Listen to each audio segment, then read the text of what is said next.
Welcome to this week's edition of Ridge News. I'm Kalina. And I'm Marissa. Happy St. Patrick's Day to you, Panthers. I wonder why we celebrate St. Patrick's Day. Do you know? No, I don't, but reporter Asa Ewald is going to answer that question for us, and that is the top story of the day. Thank you all.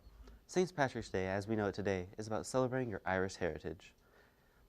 It may be about the Irish, but it's actually a day we're supposed to celebrate Ireland's patron saint, Patrick. His name is not even St. Patrick, by the way. His name is actually Maewyn Succat.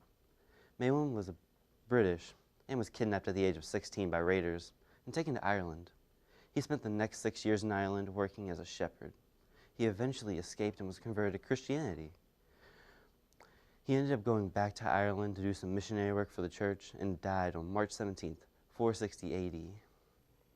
Speaking of going green, Rihanna and I did a PSA on recycling.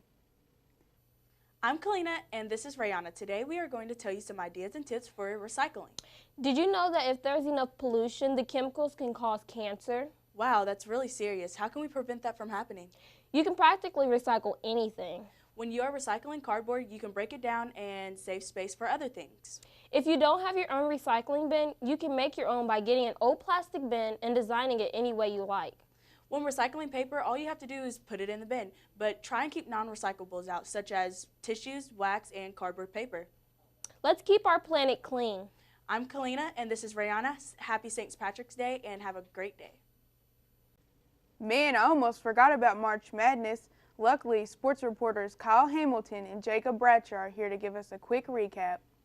Welcome to Ridge Recap. I'm Jacob. And I'm Kyle. This past weekend we had the NCAA Conference Championships wrapping up. Saturday night, Notre Dame faced off against Duke in the ACC Championship. Duke was led by forward Jason Tatum with 19 points, and he was 5 for 7 on free throws. Notre Dame was led by forward Bonzie Colson with 29 points, and he was 3 for 5 on free throws. It was a close game until 4 minutes to go when Duke started to pull away. Duke was favored by 4 and won 75-69. Next was the Big 12 Championship between Iowa State and West Virginia. West Virginia was favored by 4, but they struggled against the Cyclones.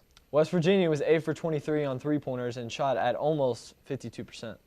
Iowa State was 6 for 19 on threes and shot 66.7% on free throws. Last was the SEC Championship where the Cats faced off against Arkansas.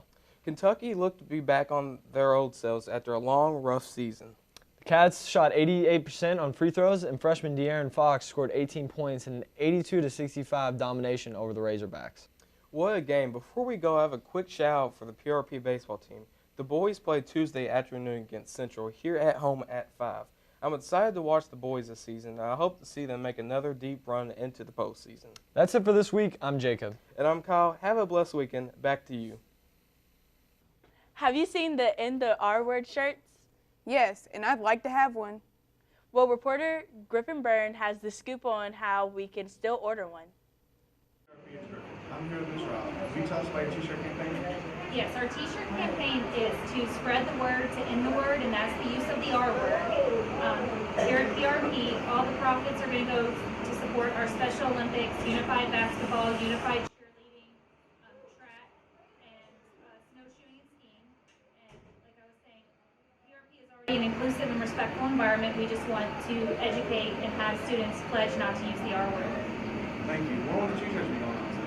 The t-shirts will be sold next week during every lunch. They'll cost $10, and you'll also get this bracelet that says "Spread the word to end the word," and it's just spread the word about not using the R word. Thank you, guys. Kentucky weather is so unpredictable. Last week it was in the 60s, and it also snowed. I'm ready for spring. Hey, Jarrett, tell us some good news about this week's weather. Hello, PRP, I'm Griffin, and due to Jared being sick, I'm going to fill in for him. So let's get into this week's weather. Today, there's a high of 49 with a chance of rain. Coming into the weekend, Saturday and Sunday, Saturday will have a high of 57 and Sunday will have a low of 50. Starting next week, on Monday, there's a high of 52. On Tuesday, we'll have a high of 57 with some morning showers. Coming into Wednesday, we'll have a high of 45. And lastly, on Thursday, we'll have a high of 43 and a chance of some morning rain. That's it for your 7-day weather outlook. Back to you. That's all we have for this week's edition of Ridge News. I'm Kalina. And I'm Marissa. Have a great weekend, everybody.